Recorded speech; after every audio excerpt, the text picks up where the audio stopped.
నెల్లూరు బారా షాహీ దర్గాలో రొట్టెల పండుగ ఫెస్టివల్ కమిటీ ప్రమాణ స్వీకార మహోత్సవం ఘనంగా జరిగింది.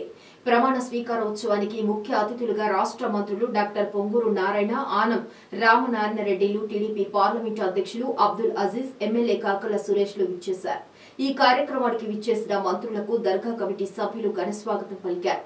పూలమాలలు, షాల్వాలతో సత్కరించారు. అనంతరం దర్గాలో ప్రత్యేక ప్రార్థనలు నిర్వహించారు. ముందుగా రొట్టెల పండుగ పోస్టర్ను ఆవిష్కరించారు. తదనంతరం 70 మంది దర్గా కమిటీ సభ్యులచే మంత్రులు ప్రమాణ స్వీకారం చేయించారు. ఈ కమిటీ ఏర్పడింది. ఆ కమిటీ వాళ్ళందరికీ నా యొక్క శుభాకాంక్షలు. చాలా సంతోషం మీ అందరితో ఇప్పుడు ఉండటం. ఎందుకంటే 2014 నుంచి 19 దాకా నేను ఈ రాష్ట్రంలో మున్సిపల్ శాఖ మంత్రిగా ఉన్నాను.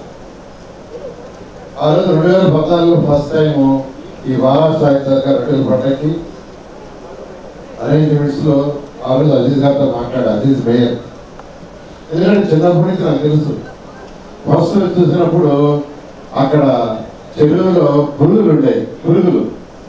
పురుగులు తెలుస్తుండేవి ప్రకారంగా. సరే టాయిలెట్స్ అంటే అజీజ్ చెప్పాడు అక్కడే టాయిలెట్స్, అక్కడ లారీ క్లీన్ చేస్తుండేవాడు. లారీ. అప్పుడు నేను అజీజ్తో మాట్లాడటం, ఇది ఒక పవిత్రమైన స్థలం, దీన్ని బాగా డెవలప్ చేస్తానని ఉద్దేశంతో ఆ రోజు మాట్లాడి ఫస్ట్ ఇమీడియట్ గా మొబైల్ టాయిలెట్స్ పెట్టాం. ఫస్ట్ ఇయర్ మొబైల్ టాయిలెట్స్ పెట్టింది టైం లేక. తర్వాత నెక్స్ట్ ఇయర్ పర్మనెంట్ టాయిలెట్స్ కట్టమని చెప్పాను. అజీజ్ గారు యాక్చువల్గా నెక్స్ట్ ఇయర్ టాయిలెట్స్ కట్టడం, ఒక హాల్ కట్టడం, తర్వాత ఇదంతా సిమెంట్ రోడ్ వేయడం, తర్వాత ఘాట్. అప్పుడు ఘాట్ కూడా లేదు. ఐ థింక్ ఫస్ట్ సెకండ్ రెండింటికి లేదు ఘాట్. తర్వాత నేను గోదావరి పుష్కరాలకి కన్వీనర్ని. అక్కడ దాదాపు 5.7 కిలోమీటర్లు ఘాట్ కట్టాము. 5.7 కిలోమీటర్లు.